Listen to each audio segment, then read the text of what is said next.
संध्या, कैसे हैं आप सब। आशा करता हूँ आप सब सही होंगे। आप सबका स्वागत है आपके अपने ही यूट्यूब चैनल MES क्लासेस पर। तो देखिए, हमने प्रीवियस ईयर क्वेश्चन पेपर से SSC GD के कुछ प्रश्न लिया है। तो देखिए उसको, सबसे पहला प्रश्न है कि एक कुर्सी अंकित मूल्य पर 10% की छूट के बाद रुपया 720 में बेची जाती है।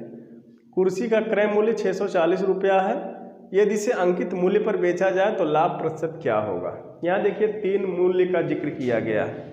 एक होता है क्रय मूल्य, दूसरा होता है विक्रय मूल्य और एक होता अंकित मूल्य, प्रिंट प्राइस। कोई सामान देखते हैं आप तो उस पर जो मूल्य प्रिंट होता है उसको कहते हैं अंकित मूल्य। उस पर कुछ % डिस्काउंट मिलता है, उसके बाद जिस पर बिकता है उसको कहते हैं विक्रय मूल्य। तो यहाँ 3 मूल्य हैं। देखिए इसको कैसे देखेंगे, सॉल्व करेंगे। सबसे कम तो होता है उसका क्रय मूल्य, क्रय मूल्य। उसके बाद जो है उसका होता है अंकित मूल्य और उस पर कुछ छूट के बाद जो है वो बेचा जाता है जिस पर, उसको कहते हैं विक्रय मूल्य, विक्रय मूल्य। यहाँ देखिए कोई वस्तु है, कुर्सी है, तो उसका यहाँ क्रय मूल्य दिया है। क्रय मूल्य है 640 रुपया, अंकित मूल्य नहीं पता है और विक्रय मूल्य है 720 रुपया। अंकित मूल्य नहीं पता है और कितना छूट दिया जाता है, 10% छूट। छूट जो है अंकित मूल्य पर कितना, 10% छूट देने के बाद 720 रुपया उसका विक्रय मूल्य होता है। तो मान लेते हैं अंकित मूल्य इसका X है, जो प्रिंट है उस पर वो X रुपया है। अब अंकित मूल्य पर 10% छूट देते हैं और उसको घटा देते हैं, छूट घटाया जाएगा। तो X माइनस X का 10%, तो X गुणे 10/100। X कॉमन लेंगे तो कितना हो जाएगा, X कॉमन लेंगे तो 1 माइनस ये कट जाएगा 1/10 और ये बराबर कितना है, छूट के बाद जो होता है वो होता है विक्रय मूल्य 720। ये घटाएंगे तो X गुणे 9/10 बराबर 720, 9 72, X बराबर 800 रुपया। इसका मतलब हो गया कि अंकित मूल्य उसका कितना है, 800 रुपया। उस कुर्सी पर कितना प्रिंट रेट है उसका, 800 रुपया, और उसको छूट दिया गया था 10%, तो 720 में बेचा गया था। कह रहा है कि इसको पर अगर छूट ना दिया जाए, इसे अंकित मूल्य पर ही बेचा जाए, अर्थात इसको विक्रय मूल्य मान लिया जाए, इसी को विक्रय मूल्य, इसी पर बेचा जाए, छूट ना दिया जाए, तो कितना लाभ होगा। तो देखिए तब लाभ कितना होगा, तो प्रतिशत लाभ होगा, प्रतिशत लाभ।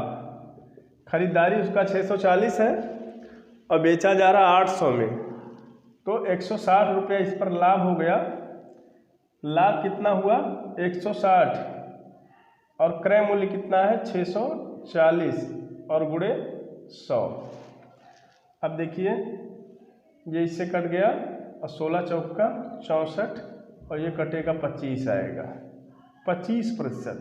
अगर छूट ना दिया जाए, इसको अंकित मूल्य पर ही बेच दिया जाए तो 25% लाभ होगा। तो ऑप्शन सी इज राइट। अब दूसरा प्रश्न देखिए 11। देखिए प्रश्न है, वह बड़ी से बड़ी संख्या ज्ञात कीजिए जिससे 398, 437 और 5425 को विभाजित करने पर क्रमशः 7, 12 और 2 शेष बचता है। बड़ी से बड़ी संख्या ज्ञात करना है कि उस संख्या से इन संख्याओं को अगर विभाजित किया जाए तो क्रमशः 7, 12 और 2 शेष बचे। ये कंडीशन है।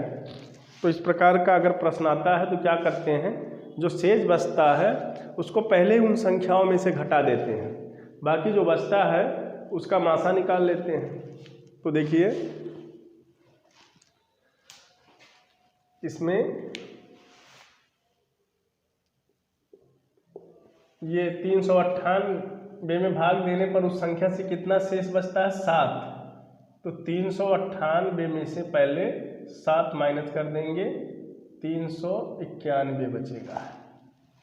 उसके बाद 437 है, इसमें उस संख्या से भाग देने पर 12 शेष बचता है, तो 12 घटा देंगे। 7 में से 2 घटाएंगे 5 और 3 में से 1 घटाएंगे 2, 425। उसके बाद उस संख्या से 5425 में भाग देने पर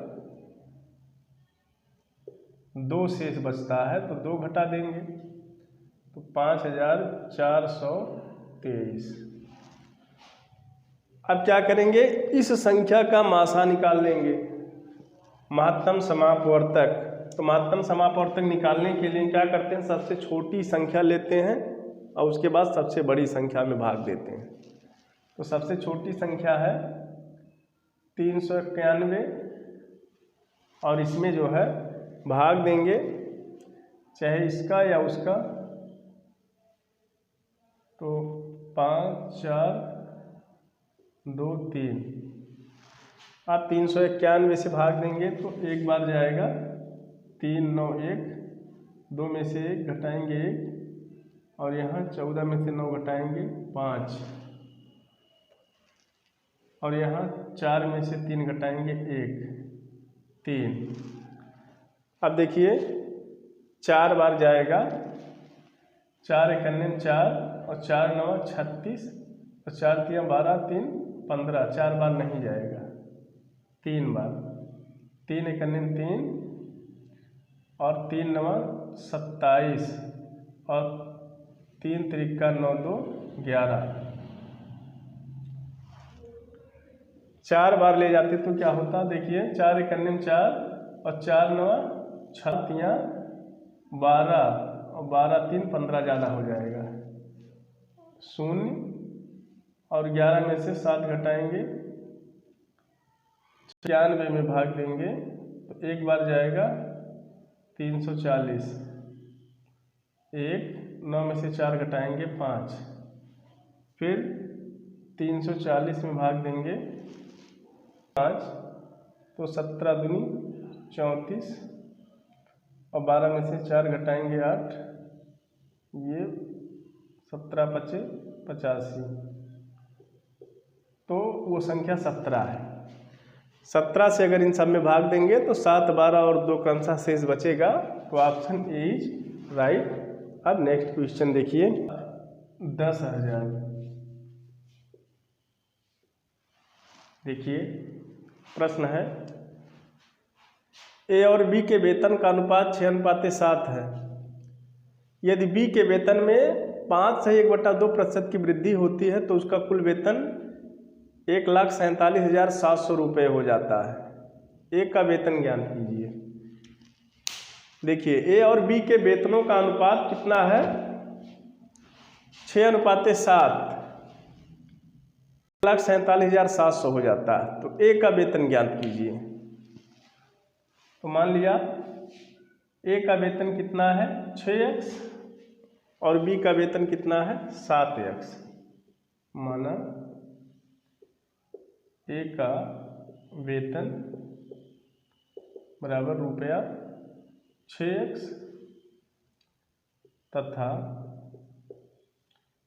बी का वेतन तब कितना होगा? रुपया 7x। अब प्रश्न क्या है? बी के वेतन में 5 से 1/2% की वृद्धि होता है तो उसका वेतन इतना हो जाता है। प्रश्नानुसार क्या है?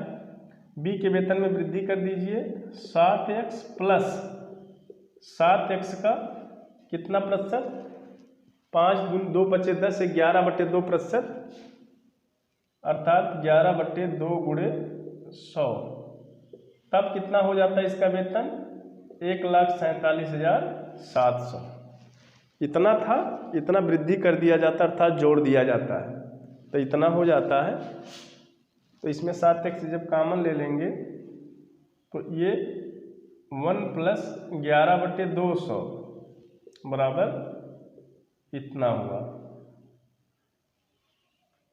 1,47,700। 1,47,700। देखिए ये जुड़ जाएगा तो 7x गुणे 211/200 बराबर 147 इतना हुआ। देखिए अब ये 7 करने 7 बार जाएगा, ये कट जाएगा और 2 0।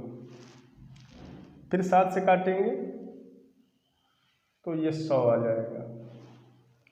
तो x की वैल्यू कितना हो गया 200 गुणे 100, 2 के आगे 4 0, 20,000 हो गया। अब क्या कहा है a का वेतन, तो a का वेतन कितना 6x है, x की वैल्यू रख देंगे। a का वेतन बराबर 6x है, 6 गुणे a की वैल्यू पता चल गया 20,000, तो 6 दूनी 12 के आगे 4 0, 1,20,000 रुपया। ए का वेतन कितना होगा 1,20,000 रुपया, 1,20,000 रुपया। सो बी ऑप्शन इज राइट। देखिए नेक्स्ट क्वेश्चन है 22 घंटा। देखिए प्रश्न है अनु किसी कार्य को करने में बिन्नी से 4 गुना कार्यकुशल है। वे एक साथ मिलकर किसी कार्य को 7 घंटे में पूरा करती हैं, तो अनु अकेले उसी कार्य को कितने घंटों में पूरा करेगी। देखिए यहाँ इनकी कार्यकुशलता दिया है, किसका, अनु और कौन है, बिन्नी। ये कार्यकुशलता इनका दिया है या दक्षता भी कहते हैं। कार्यकुशलता में क्या अनुपात है, अनु अधिक कार्यकुशल है 4 गुना, तो ये 4 गुना इससे अधिक एक्सपर्ट है। 4:1 है इनके कार्यकुशलता। तो समय इनको कितना लगेगा काम करने में, जो अधिक एक्सपर्ट होगा इसका अपोजिट होगा, जो अधिक एक्सपर्ट होगा उसको कम समय लगेगा। अर्थात जो काम ये 1 घंटे में करेगा उसको 4 घंटा लगेगा बिन्नी को। दक्षता का अपोजिट होता है समय या काम। तो अब मान लिया इसको लगता है कितना घंटा, 1x घंटा, तो इसको कितना लगेगा 4x घंटा। ये मान लिया इतना घंटा इसको लगेगा, तो इसको कितना लगेगा, इतना घंटा। वो जो 4x घंटा में करेगी ये 1x घंटा इसको लगेगा। अब दोनों मिलकर कितने घंटे में पूरा करती हैं, 7 घंटे में। तो सबके 1-1 घंटे का कार्य, अनु के 1 घंटा का कार्य कितना होगा 1/x, और बिन्नी के 1 घंटे का कार्य 1/4x होगा, और दोनों को मिलाकर 1 घंटे का कार्य। अब x की वैल्यू पता कर लेंगे, पता चल जाएगा। तो एलसीएम हो गया 4x और ऊपर हो गया 4 + 1 1/7। अब 5/4x बराबर 1/7। 4x बराबर 535, x बराबर 35/4। अर्थात किसको पूछा है, अनु को। तो अनु उस काम को कितने घंटे में करेगी, 1x, और x की वैल्यू 35/4, 35/4 × 1, अर्थात इसको 35/4 घंटा लगेगा।